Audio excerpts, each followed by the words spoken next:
funcionales, This call is now being recorded. sujetos funcionales y angustiados.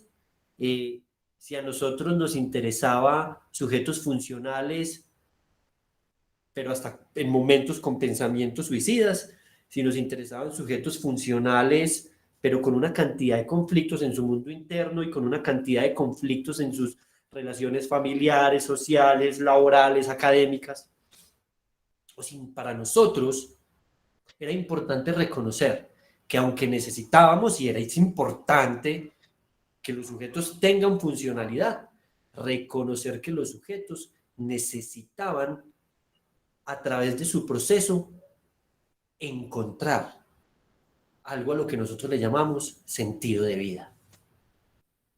Pero también para reconocer que una de nuestras premisas es que el sujeto reconozca que la vida hay que vivirla y debería tener sentido, es que los sujetos no son solo la conducta, es decir, que por el motivo que llegaran a nuestra institución, por el motivo que fuese, en sus diferentes estadios, menos grave, medio grave, más grave, necesitábamos reconocer que los sujetos son más que esa conducta, son más que esa conducta problema, si así le queremos llamar.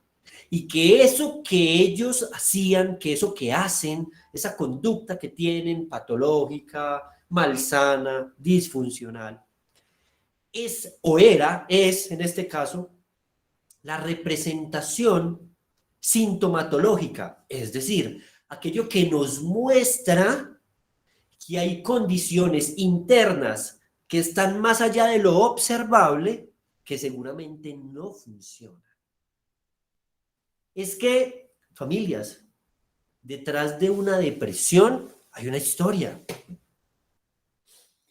que seguramente yo podría eliminar los síntomas de la depresión con algunas herramientas, pero que tendría, y con algunos fármacos, ¿cierto?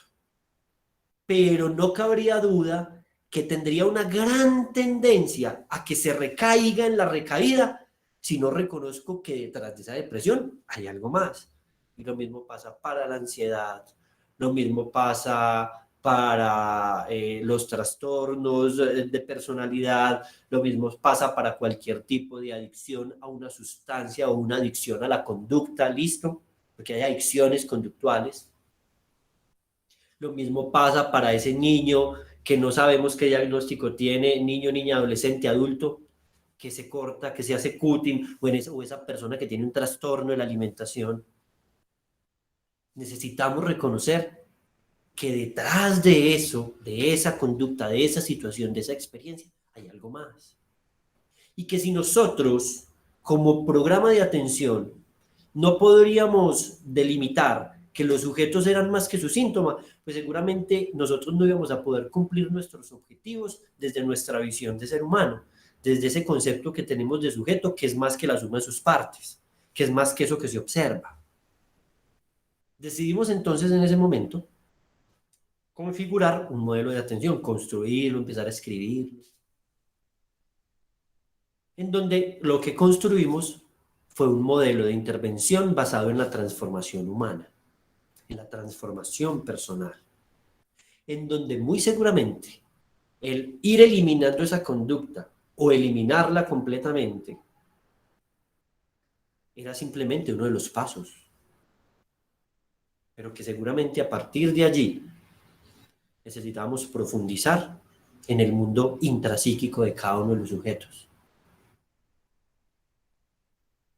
Pero además de eso, para que fuese coherente eso que estábamos diciendo, necesitábamos quitar el estigma de enfermedad, quitar el estigma, ese estigma patologizante que lleva al sujeto a que sienta que es algo para toda la vida y que no va a poder salir de ahí. Ese sujeto que se siente en desesperanza porque algunos profesionales le han podido decir que no hay nada para hacer con él, o le han dicho a la familia que no hay nada para hacer. Y de esa misma manera, entonces, o en este mismo proceso, decidimos reconocer 3 conceptos fundamentales: necesarios, para comprender cuál es el objetivo de nuestro proceso. El primer concepto que vamos a tocar hoy es el concepto de libertad. El concepto de libertad ha sido tocado por décadas, siglos. Ha sido la búsqueda del humano, ha sido la búsqueda de los estados. Se los decía yo a los usuarios hace poco en diferentes terapias de grupo. Miren, nos la hemos pasado toda la vida la humanidad buscando la libertad. Ser libres unos de otros, ser libres de una pareja, ser libres de la familia, ser libres de la sociedad, un país ser libre de otro, un estado ser libre de otro, un continente ser libre de otro. Durante toda la historia de la humanidad nos la hemos pasado buscando la libertad. Pero como diría un filósofo que es seguramente uno de los filósofos que yo más he seguido en mi historia como profesional, llamado Martin Heidegger, hace unos 50 años lo decía él, después de la revolución industrial, en esa necesidad de rescatar al humano, decía, vea, pero lo primero que tenemos que reconocer es que el hombre ha intentado ser libre de todo, pero de lo que nunca se ha podido percatar es que lo que primero que tiene que ser libre es de sí mismo. El hombre seguramente, si tuviésemos una gran misión como humanos, lo primero que tenemos que reconocer es la importancia de ser libre de nosotros mismos. Ser libres de todas aquellas condiciones que nos limitan evolucionar, que nos limitan transformarnos. Ser libres de nuestro ego, porque el ego no nos permite avanzar. El ego es una gran piedra en el camino, porque cuando yo necesito tener la razón, cuando me siento ofendido o ofendida, cuando me dicen alguna verdad, cuando necesito el reconocimiento, cuando tengo una obsesión por algo, cuando soy soberbio, a mí eso no me deja evolucionar y me impedirá, será un gran obstáculo para que yo logre asumir la responsabilidad de hacerme libre de mí.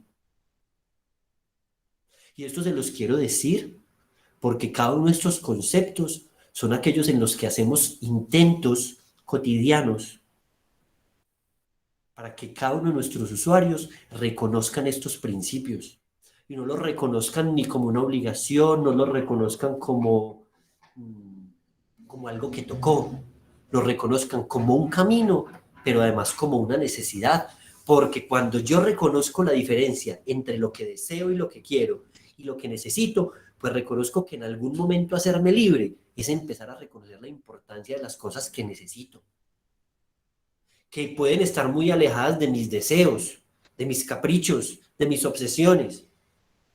Claro que sí, y que seguramente necesitamos que esté bien lejos, porque esto que necesitamos es lo que nos mostrará a nosotros la capacidad de hacernos libres de aquello que realmente es coherente para mí. Se los decía esta semana a los usuarios. Vamos a poner un ejemplo básico de incapacidad de libertad. Entonces resulta que yo tengo una pareja que me hace sufrir mucho, ¿cierto? Yo tengo una pareja con la que realmente ya no tengo momentos en donde disfruto, ya la relación no tiene sentido.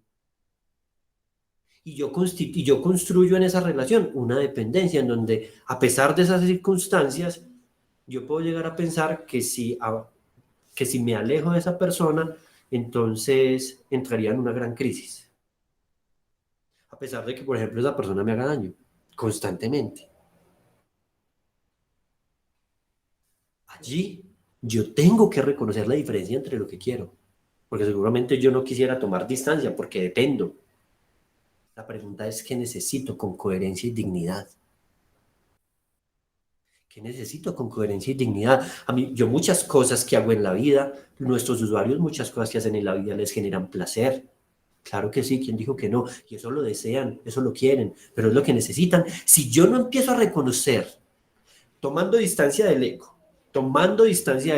esa diferencia entre lo que deseo y quiero y lo que necesito, pues constantemente estaré alienado. Se lo explicaba a ellos que es estar alienado. Me quedo atado. Me quedo completamente atado, no evoluciono. No tengo la posibilidad de reconocer que hay cosas que están más allá de esos propios deseos. de los caprichos, de las obsesiones, de las dependencias. Y claro, eso tiene hasta una explicación neurológica. Se los decía yo a ellos, yo tengo casi que elegir ser libre del animal y empezar a reconocerme desde la humanidad. El cerebro reptiliano está acá y acá está el cerebro humano, claro. Yo les explicaba cuando les hablo del concepto de libertad, les digo, es una cosa muy básica. Tenemos que ser tan libres de nosotros mismos que tenemos muchas veces que ser libres hasta de nuestras propias condiciones fisiológicas, porque el hipocampo, por ejemplo, la memoria emocional, voy a poner un ejemplo. Digamos que, a ver qué ejemplo pongo como para que quede bien claro. Voy a poner el ejemplo de un alcohólico. ¿Listo? Resulta que el hipocampo de ese alcohólico no recuerda el guayabo, la memoria emocional y la amígdala cerebral no recuerdan el guayabo, no recuerdan las lágrimas que hicieron derramar a quienes quieren. El hipocampo y la amígdala no recuerdan el conflicto que generó. No, ¿sabe qué recuerda el hipocampo y la amígdala cerebral? Recuerdan el momento, así fueran 5 o 10 minutos, donde sintió una gran euforia. Recuerdan el momento de placer. Porque esta condición humana, esta parte animal, solo recuerda aquello que le suscita la recaptación de algo que se llama dopamina, que es el neurotransmisor del placer. No le interesa recordar lo otro. Y miren, hasta de mi biología necesito empezar a comprenderla para empezar a reconocer la importancia de hacerme libre. Porque así funcionamos neurofisiológicamente, pero también psíquicamente funcionamos como sujetos de la dependencia. Dependemos de todo. Entonces, si llegamos a una conclusión frente a cuál es el significado de libertad, para nosotros como modelo de atención es que cada uno de los sujetos que llegue a nuestro programa reconozca la importancia y reconozca que hay un eje fundamental que está directamente correlacionado a que necesito ser libre, pero de mí, de esto que soy, de mi propia historia, También voy a poner otro ejemplo muy particular, ¿cierto? Entonces, nuestra condición psíquica es tan particular que tiene gran tendencia a la justificación. Entonces, encontramos pacientes que dicen, no, es que a mí me pegaron tanto. Y otros dicen, no, es que a mí me hubieran pegado. Pero cada uno desde su condición psíquica utiliza cada una de sus historias para poder justificar las acciones del presente. Entonces, muy seguramente, si también digo que quiero ser libre, necesito ser libre de mi pasado, que deprime, y de mi posible futuro, que genera angustia. Porque el futuro genera angustia y ansiedad, y el pensar en el pasado genera depresión. Pero pues con el pasado no podemos hacer nada. Seguramente tendremos que trabajarlo, y seguramente tendremos que ir a reconocer cuáles son los significados que le doy a cada una de las experiencias. Y tengo dos opciones, desde la libertad: utilizarlas para justificar, para dramatizar, para revictimizarme. O tengo la opción de utilizar esa historia como algo que puede generar un aprendizaje con sentido de vida. Y esto es fundamental que empecemos a comprenderlo hoy, porque es importante que reconozcan realmente cuáles son aquellas condiciones profundas desde nuestro modelo de intervención. Así, digamos, en ese mismo camino, necesitamos reconocer que cuando un sujeto ingresa a un programa de este tipo, con esta configuración, con este tipo de modelo, si es un sujeto que busca la libertad y que nosotros utilizamos estrategias cotidianas para que ellos tengan suficientes herramientas para reconocer, experimentar y apropiarse de su propia libertad, necesitamos reconocer la importancia de algo, segundo concepto, reconocido como autonomía. Yo le llamo autonomía psíquica, ¿cierto? El término normalmente es autonomía, pero yo le llamo autonomía psíquica. ¿Qué es la autonomía psíquica, familia? Miren, cuando yo estoy en una condición psíquica compleja, cuando seguramente tengo un diagnóstico complejo, cuando seguramente mis experiencias han sido o me han llevado a tener experiencias que que generan dolor, sufrimiento, tristezas, conflictos, repito. Pues necesito reconocer que soy yo y nadie más que yo quien podría reconocer la importancia y la relevancia de tomar decisiones. Porque la autonomía tiene algo de lo que se alimenta y se llaman las decisiones. Y cuando yo hablo de autonomía psíquica, hablo de conciencia de decisión. Y la conciencia de decisión, para poder reconocer una verdadera autonomía, se alimenta de diferentes cosas. Primero, la capacidad de reconocer la diferencia entre, me voy a regresar un poco, lo que quiero y lo que necesito. Yo allí me convierto en un sujeto autónomo en mi pensamiento, en el reconocimiento de la realidad. Segundo, y fundamental, cuando yo hablo de autonomía es porque reconozco que yo no soy lo que digo ser, ni siquiera soy lo que mi historia hace de mí. Empiezo a reconocer que para ser autónomo necesito tomar la decisión de elegir ser algo que no he sido, seguramente algo que se ha transformado. Y la autonomía implica, claro, tomar decisiones frente a la manera en que pienso y me pienso, frente a la manera en que reconozco e interpreto mis emociones, a la manera en que reconozco e interpreto las relaciones con el otro. Yo necesito ser autónomo en cuanto a que reconozco que en mí hay algo que podría ver a Pepito Pérez como algo amenazante, o puedo verlo desde mi autonomía y la decisión como el sujeto que me está mostrando algo que hay en mí y yo nunca he querido reconocer. La autonomía psíquica me invita a tener gran capacidad de aceptación de mi realidad interna. Y les pongo ese ejemplo que acabo de mencionarles, dándoles como el concepto. Yo logro tener autonomía psíquica, logro tenerla de verdad, cuando, por ejemplo, reconozco las proyecciones. ¿Qué es reconocer una proyección? Resulta que yo tengo a alguien que me genera mucho malestar emocional, mental, alguien con quien choco muchísimo, en mi familia, en mi trabajo, en el colegio, en mi tratamiento. Lo primero que yo tendría que hacer para reconocerme como autónomo psíquicamente es empezar a evaluar qué es lo que esa persona me está mostrando a mí, que me molesta, que no me tendría por qué molestar, porque no tiene nada que ver conmigo, pero ¿por qué me molesta? ¿Qué es lo que qué es lo que yo veo en esa persona que tengo en mí? Entonces a eso se le llama proyección tipo 1.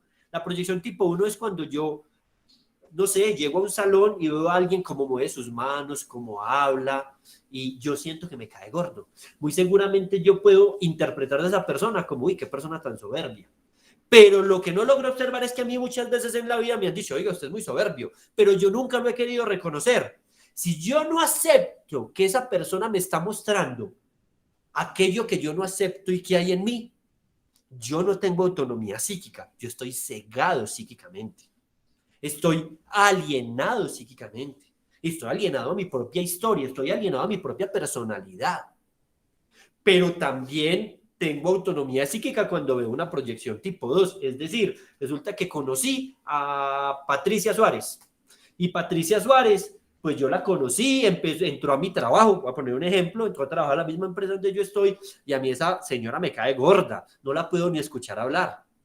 Y yo hago la primera evaluación, a ver, ¿qué hay de ella que está en mí también y yo no acepto de mí? Y digo, no, como que no. Ahí empiezo a tener autonomía psíquica, pero empiezo a observarla y digo, pero Patricia tiene aquello que siempre me ha molestado de mi hermana. Ah, y yo nunca he aceptado en mi hermana esa forma de ser. Cuando yo empiezo a entender que estas herramientas que cada uno de los usuarios recibe les permiten empezar a construir esa autonomía psíquica para empezar a observar e interpretar el mundo de la vida desde otro lugar, y como les decía esta semana a ellos, miren, yo tengo un gran objetivo como director de esta institución y es a cada uno de ustedes desde lo neurofisiológico, desde lo psicológico, desde la experiencia, desde los conceptos clínicos, conceptuales y académicos. Eliminar de ustedes cualquier tipo de justificación, cualquier tipo de excusa para que no sean libres y no sean autónomos. Es decir, que todo esto que sucede a nivel interventivo les invite a ustedes a que no existe otro camino más que ser libres y autónomos. Y eso es importante y fundamental que ustedes como familia lo reconozcan.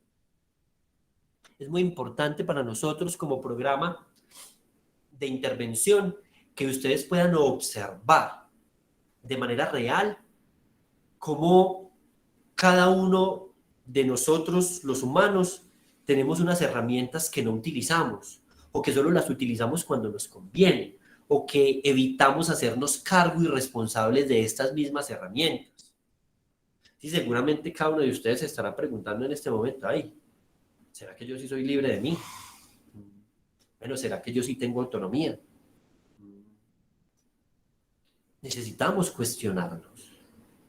Y no es un cuestionamiento que pueda ser de un solo momento, ni un cuestionamiento de prisa, un cuestionamiento rápido.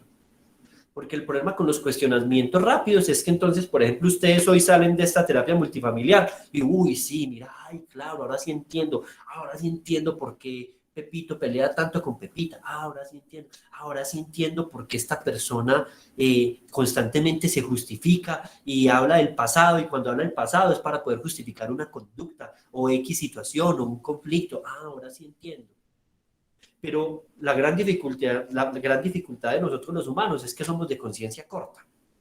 Los decía los muchachos hace poco también, es como cuando uno va a un retiro espiritual de esos de fines de semana que son muy hermosos y son muy valederos, pero cuando no hay acompañamiento, cuando no hay seguimiento, cuando no se hacen ciertos procesos, ¿no es cierto?, de profundización, pues la gente el día domingo a las 5 de la tarde es feliz, sienten que su vida se transformó, sienten que se liberaron, pero a los 15 días vuelven a ser los mismos porque son de conciencia corta. Y porque, por ejemplo, estos principios básicos no los tienen claros. No tienen claros que esto no es un asunto, que la transformación no es un iceberg, se lo decían los usuarios, no es una punta, transformarse no es llegar allá a un punto y me transformé. No creo que ninguno de nosotros alcance a iluminarse como los grandes maestros que hemos tenido en la humanidad, ¿cierto?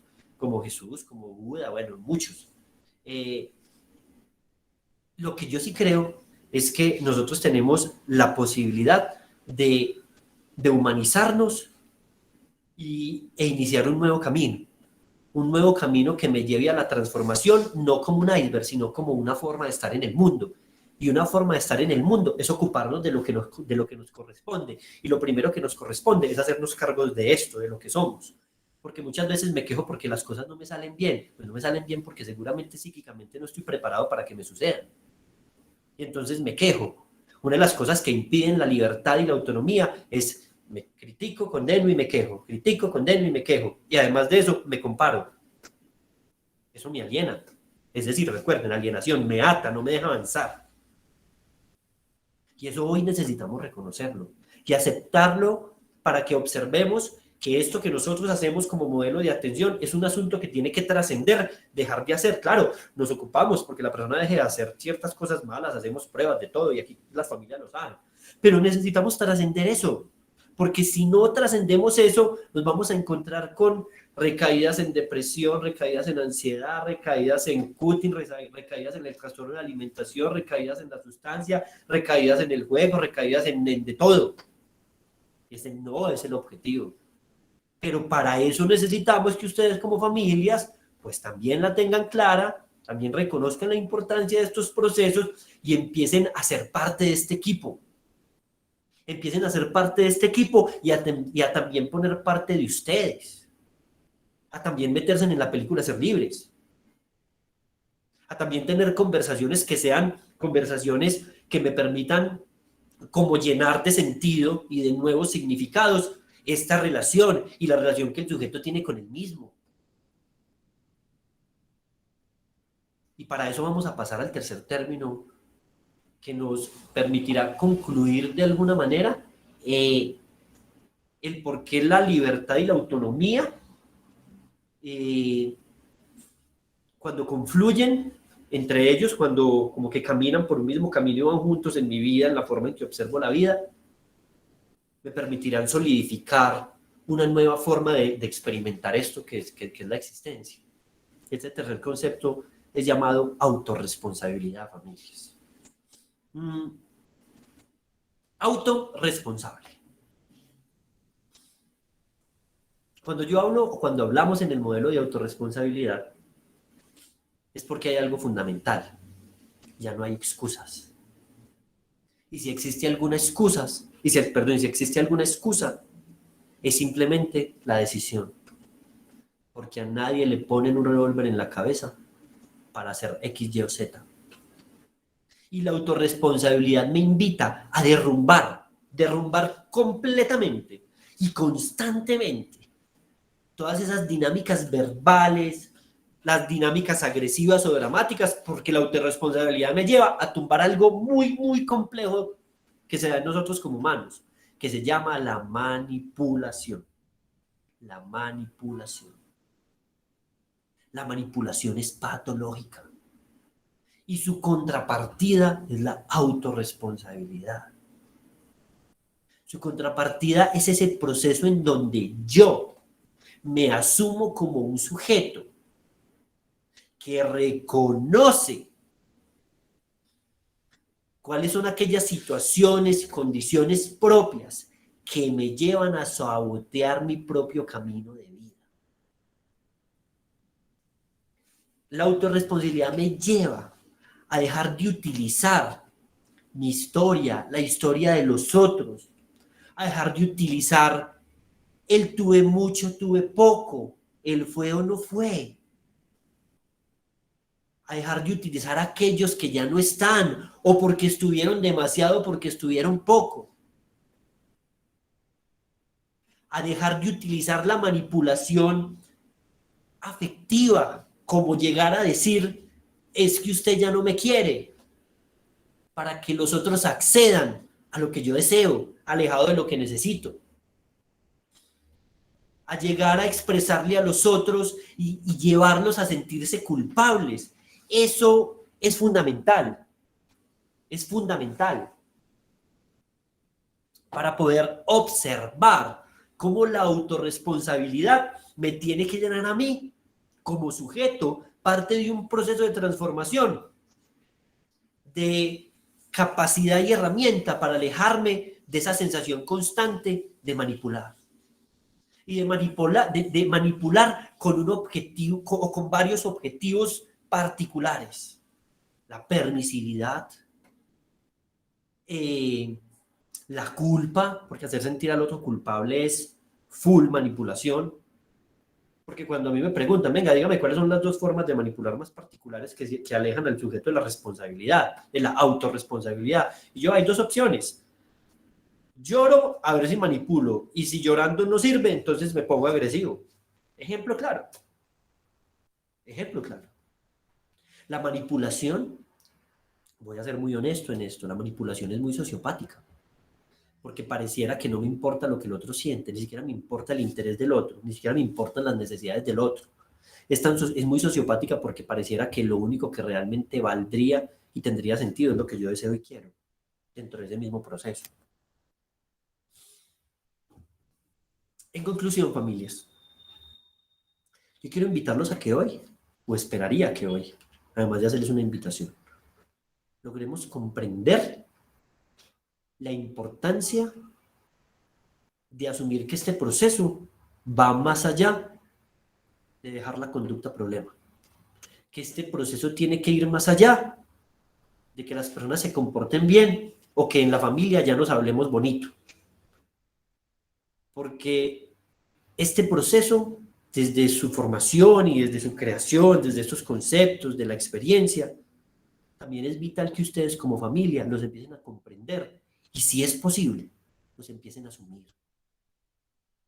Y si es posible, lo reconozcan como una oportunidad de un camino de transformación, ya no solo individual, sino de un camino de transformación familiar. Reconociendo como constantemente, se lo digo a ustedes, individual y en las terapias de intervención multifamiliar.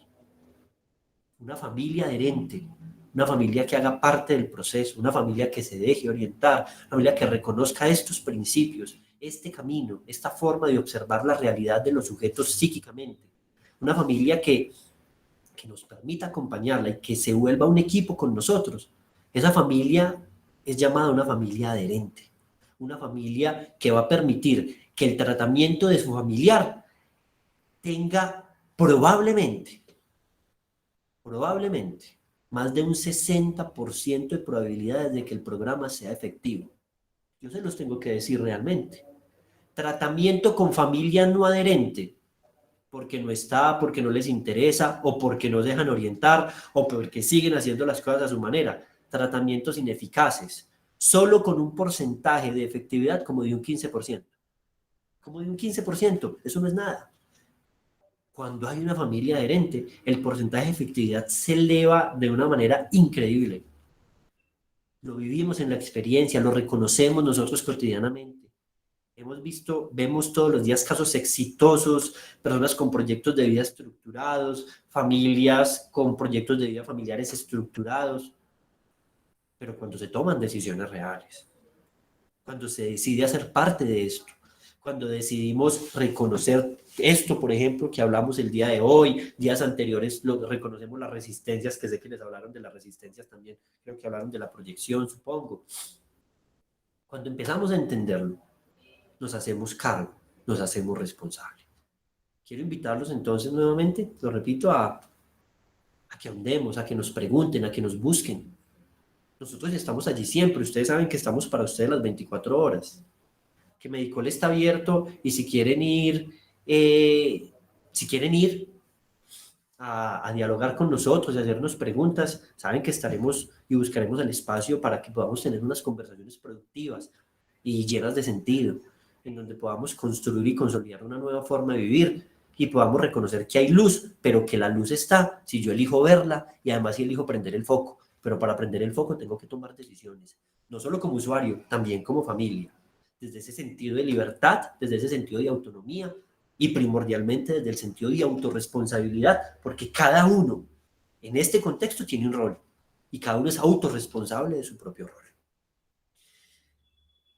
Preguntas, familia. Vamos a permitir que 3 personas nos hagan preguntas o nos den algún aporte. Bueno, otra cosa, y se los voy a repetir, lo que siempre lo digo, me parece muy triste, porque nos encontramos constantemente con familias que llegan a quejarse, es que no entiendo, es que no sé, es que cómo es que lo hacen, cómo es eso. En este momento deberían estar, en esta terapia multifamiliar, deberían haber un promedio de 200 personas en esta sala, observando esta terapia y formándose, porque esto es un proceso de formación, aquí nos estamos formando. Y creo que no sé si puedan observar la cantidad de familias que nos encontramos en este momento reunidas. Entonces muchas veces les decimos a las familias cuando llegan a quejarse, ¿de qué queja? Venga, ¿y usted asiste a las terapias multifamiliares? No, ¿y las ves pues? No, es que, ¿de qué se quejan?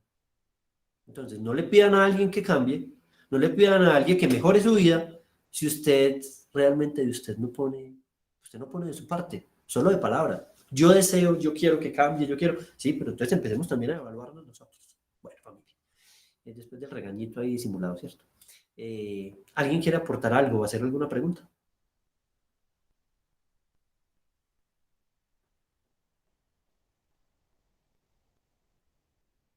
Buena tarde, ¿cómo están? Hola, hola Lina, María, ¿cómo Eh, estás? bien, gracias. La mamá de Daniela Marín. Hola, ¿cómo Pues yo estás? muy agradecida con el proceso, más que comentario, porque la reunión muy clara, como la mayoría de las veces, pues que hay unas que tiene uno como que analizar un poquito más, pero esta realmente es muy clara y ya es como un resumen de toda de todo el camino que llevamos recorridos ya algunos, que yo aún en la distancia trato de estar también muy pendiente de las cosas, pero la verdad ha enriquecido mucho, como dices tú, la familia, pese a que yo soy la única que estoy incorporada de mi familia al proceso, pues por otras condiciones, realmente veo el cambio, no solo de Daniela, sino que, como decías tú, estas terapias es una escuela para nosotros, es un enriquecimiento, es un aprender a manejar muchas cosas, es cambiar unos estereotipos, cosas que uno también ya tiene como muy arraigadas o simplemente un pensamiento muy errado desde el tratamiento en sí. Entonces, la verdad, era como un espacio más bien para agradecer Muchas gracias. todo el apoyo y decir que efectivamente va viendo uno el progreso y que sí es notorio cuando también uno está ahí un poquito detrás del paciente. Un Muchas poquito gracias por no, todo un ese poquito no, aporte. mucho. Hay que estar mucho, hay que estar allí, Total, total. hay que estar allí, presentes. Y Sí, sí, usted lo ha hecho a pesar de la distancia y eso ha sido claro para el programa de, de su hija. sí, sí, muchas gracias. No era más que todo para agradecer, pero de verdad que los que estén nuevos, que sepan que puede ser un camino un poco duro al principio, que uno tenga sus altibajos, pero en realidad, pues desde que haya adherencia, como lo dice siempre John Jairo y todo el personal de allá, se va notando el cambio, se va notando y seguramente, pues aunque a uno le falte y siempre le va a faltar como ser humano, pero pues que se vaya viendo como que esa estabilidad, ¿no? Pues gracias a Dios, nada es para siempre, como diría el cuento. Sí, es cierto. Muchas gracias a todo el Muchas gracias. personal de Medicol. Pero me gustaría que hablaran, pero es muy importante y una gran ayuda para la familia. Ah, muchas gracias, claro que sí. ¿Alguien más quisiera hacer algún aporte? Y gracias, Lina, su testimonio es importante. En momentos nos encontramos familias con mucha desesperanza, ¿no es cierto? Sí, Eh, total, total, eso sí es cierto. pero pues, no, igual no se lo voy a pedir ahora, pero pues yo lo puedo decir así, digamos de manera muy somera. Seguramente Lina con su hija tuvo que estar muchos meses haciendo y luchando, intentando y luchando, y meses, no días, ni 15 ni 20, ¿no? Donde muchas veces tiramos la toalla, meses y tener que tomar decisiones claras y decisiones contundentes desde su autorresponsabilidad y su rol para decirle, o usted cambia mi amor o tome decisiones con su vida, pero yo no seguiré en ese mismo proceso. Total, total, y no es de la noche a la mañana. No, es un proceso. De hecho, realmente creo que ya va para el año, tan sencillo como eso. Tan sencillo como un Pero año, ¿cierto? tan sencillo como eso, que no es cuestión de días, No es es cuestión de de... permanencia, de altibajos, de caídas y vueltas a levantar, como dice el cuento, Es un proceso. y de que todavía le falta inclusive. Es un proceso, es un proceso. Bueno, familias, ¿no? Yo les agradezco mucho. Un abrazo y una feliz noche. Saben que me dedico en su casa y estoy allí siempre para servirles. María José Sánchez levantó la mano. Ay, María José, cuente. Es que no alcanzo a... María José, Tranquilo, doctor cuéntame. John. No, igual que la Hola, señora querida. Lina, ¿Qué pues, más? Qué bueno ¿cómo, escuchar. cómo han estado? No, muy bien. Yo también muy agradecida porque pues el proceso con Juancho también ha sido bien escabroso, pero se han visto muy buenos resultados, sobre todo míos, porque es que yo digo que él ha dado muy buenos resultados, pero es que son los míos los que tienen que perdurar para que él también perdure, ¿cierto? ¿Cierto? Y eso lo hablaba esta semana con Lorena y con Manuela, que me han pegado unas jaladas de orejas brutales, pero pues uno Sí. tiene que ser muy objetivo y ustedes tienen un equipo de trabajo muy hermoso que antes de ser profesionales son humanos y uno siente eso de ustedes, ese apoyo, ese cariño, ese profesionalismo. Entonces sí, muy agradecidas con Juancho, se han logrado Bueno, muchísimas cosas y seguimos pues en la lucha, ahí sí. estamos. Lo más Muchísimas importante gracias. es que uno empieza a comprender como papá que hay cosas que no pueden ser negociables. No, para nada. Exactamente. Y eso es fundamental. Eso es autonomía psíquica. Eso es tener el rol. Eso es estar empoderado. Eso es ser libre de mí. Libre de, ay, es que si le digo que no y me siento, ¿cuál culpa de nada? Yo no me tengo que culpar de nada. Yo no nací con un libro aquí para ser papá, ni mamá, ni pareja, ni nada. Ni hermano, ni nada. Yo ahorita asumo mi rol. Yo no me voy a culpar por lo que ya no fue. Asumo la responsabilidad y me hago cargo de lo que me corresponde. Eso es fundamental. Muchísimas gracias. Mucho gusto. ¿Alguien más? ¿Nadie más? A ver si alguien más levantó la mano por aquí. No veo que nadie más. Bueno, familia, no, un abrazo para todas nuevamente. Saben que todo mi aprecio y nos estaremos entonces viendo pronto. Una buena noche para todos. Que estén muy bien. Hasta luego. Gracias, John. Gracias. Muchas gracias, buenas noches. Muchas gracias.